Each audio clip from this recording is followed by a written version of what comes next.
POCSO வழக்கு தொடர்பான விசாரணைக்காக கர்நாடக முன்னாள் முதலமைச்சர் எடியூரப்பா குற்றப்புலனாய்வுத்துறை அதிகாரிகள் முன்னிலையில் ஆஜரானார். பெங்களூரு டாலரஸ் காலனி இல்லத்தில் பிப்ரவரி 2ஆம் தேதி நடைபெற்ற கூட்டத்தின் போது தனது 17 வயது மகளை கர்நாடக மாநில முன்னாள் முதலமைச்சர் பாலியல் வன்கொடுமை செய்ததாக பெண் ஒருவர் சதாசிவ காவல் நிலையத்தில் புகார் அளித்திருந்தார். இதனையடுத்து புகாரின் அடிப்படையில் எடியூரப்பா மீது போக்சோ சட்டப்பிரிவின் கீழ் வழக்கு பதிவு செய்யப்பட்டது. இந்த நிலையில் இப்புகாரை மறுத்த எடியூரப்பா தனக்கு எதிராக சட்டத்தில் ஈடுபட்டவர்களுக்கு மக்கள் தகுந்த பாடம் புகட்டுவார்கள் என கூறியிருந்தார். இந்நிலையில் போக்சோ வழக்கு தொடர்பாக எடியூரப்பா நேரில் ஆஜராக வேண்டும் என குற்றப்புலனாய்வுத்துறை அதிகாரிகள் சம்மன் விடுத்திருந்த நிலையில் இன்று நேரில் ஆஜராகினார். தொடர்ந்து அவரிடம் அதிகாரிகள் விசாரணை மேற்கொண்டு வருகின்றனர். எக்ஸ் இணையதளத்தில் பாலியல் குற்றங்களை ஊக்குவிக்கும் வகையிலான இந்தியாவை சேர்ந்த 2 லட்சம் கணக்குகளை எக்ஸ் இணையதள நிறுவனம் அதிரடியாக நீக்கியுள்ளது. ஆபாச சித்தரிப்புகளை யாருக்கும் பாதிப்பு ஏற்படாத வகையில் பதிவிடவும் பகிரவும் அனுமதி வழங்கி சமீபத்தில் எக்ஸ் நிறுவனம் அறிவித்திருந்தது. மேலும் சட்டவிரோதமாக உள்ள ஆபாச பதிவுகளை நீக்கப்படும் என்றும் தெரிவித்திருந்தது.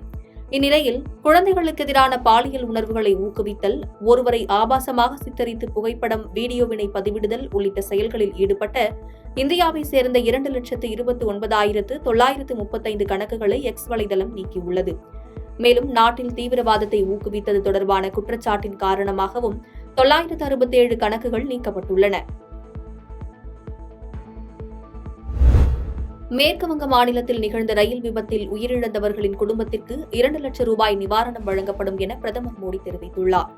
மேற்குவங்க மாநிலம் டார்ஜிலிங் மாவட்டத்தில் நிகழ்ந்த ரயில் விபத்தில் 15 பேர் உயிரிழந்த நிலையில் 60க்கும் மேற்பட்டோர் காயமடைந்துள்ளனர். எனினும் தொடர்ந்து மீட்புப் பணிகள் நடைபெற்று வரும் நிலையில் உயிரிழப்புகளின் எண்ணிக்கை அதிகரிக்கக்கூடும் என அதிகாரிகள் அச்சம் தெரிவித்துள்ளனர். மேற்கு வங்கத்தில் சோகத்தை ஏற்படுத்தியுள்ள இச்சம்பவத்திற்கு பிரதமர் மோடி தனது இரங்கலை தெரிவித்துள்ளார். இது தொடர்பாக எக்ஸ் வலைதளத்தில் குறிப்பிட்டுள்ள அவர், உயிரிழந்தவர்களின் குடும்பத்திற்கு ஆழ்ந்த இரங்கலை தெரிவித்துக் கொள்வதாகவும் காயமடைந்தவர்கள் விரைந்து குணமடைய வேண்டுவதாகவும் பதிவிட்டுள்ளார். மேலும் ரயில் விபத்தில் உயிரிழந்தவர்களின் குடும்பத்திற்கு பிரதமர் நிவாரண நிதியில் இருந்து 2 லட்சம் ரூபாய் மற்றும் காயமடைந்தவர்கள் 50,000 ரூபாயும் வழங்கப்படும் என்றும் குறிப்பிட்டுள்ளார். இதேபோன்று குடியரசுத் தலைவர் திரௌபதி முர்முவும் தனது இரங்கலை பதிவு செய்துள்ளார். மேற்கு வங்கத்தில் நிகழ்ந்த ரயில் விபத்து சம்பவம் வேதனையை ஏற்படுத்தியுள்ளதாகவும் காயமடைந்தவர்கள் விரைந்து குணமடைய பிரார்த்திப்பதாகவும் எக்ஸ் வலைதளத்தில் குறிப்பிட்டுள்ளார்.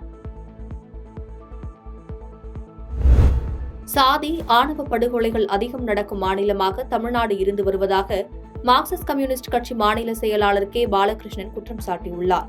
நெல்லை மார்க்சிஸ்ட் கம்யூனிஸ்ட் கட்சி அலுவலகத்தில் நடத்தி வைக்கப்பட்ட சாதி மறுப்பு திருமணத்திற்கு எதிர்ப்பு தெரிவித்து திருமணம் செய்து கொண்ட பெண்ணின் பெற்றோர்கள் அலுவலகத்திற்குள் நுழைய முயன்றபோது ஏற்பட்ட பிரச்சனையில் நிர்வாகிகள் உட்பட 4 பேர் காயமடைந்தனர். இந்த விவகாரம் தொடர்பாக பெருமாள்புரம் காவல்துறையினர் 9 பிரிவுகளில் வழக்கு பதிவு செய்து 13 பேரை கைது செய்துள்ளனர். இந்த நிலையில் நெல்லை மார்க்சிஸ்ட் கம்யூனிஸ்ட் கட்சி அலுவலகத்திற்கு வருகை தந்த கட்சியின் மாநில செயலாளர் பாலகிருஷ்ணன் செய்தியாளர்களை சந்தித்தார். அப்போது பேசிய அவர், சாதி, ஆணவ படுகொலைகள் அதிகம் நடக்கும் மாநிலமாக தமிழ்நாடு இருந்து வருகிறது.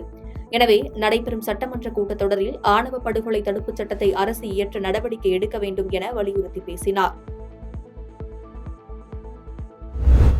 கடந்த 10 ஆண்டுகளில் அதிகரித்துள்ள ரயில் விபத்துக்கள் மோடி அரசின் தவறான நிர்வாகமே காரணம் என ராகுல் காந்தி விமர்சித்துள்ளார். மேற்குவங்க மாநிலம் டார்ஜிலிங் மாவட்டத்தில் நின்று கொண்டிருந்த விரைவு ரயில் மீது சரக்கு ரயில் மோதி விபத்துக்குள்ளானது. இந்த ரயில் விபத்தில் பலர் படுகாயமடைந்ததாக கூறப்பட்ட நிலையில் 15 பேர் உயிரிழந்துள்ளதாக தகவல் வெளியாகியுள்ளது. மேலும் படுகாயமடைந்த 60 பேர் மீட்கப்பட்டு சிகிச்சைக்காக மருத்துவமனையில் அனுமதிக்கப்பட்டுள்ளனர். இந்நிலையில் ரயில் விபத்தில் உயிரிழந்தவர்களுக்கு காங்கிரஸ் எம்பி ராகுல் காந்தி இரங்கல் தெரிவித்துள்ளார்.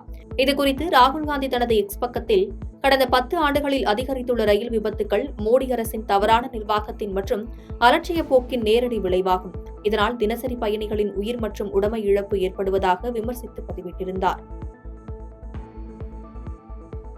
பாதகம் செய்பவரை கண்டால் நாம் பயங்கொள்ளலாகாது பாப்பா, மோதி மிதித்து விடு பாப்பா, அவர் முகத்தில் உமிழ்ந்து விடு பாப்பா. அண்மை செய்திகளை உடனுக்குடன் தெரிந்து கொள்ள இணைந்திருங்கள் இயம்நாடு தொலைக்காட்சியுடன்.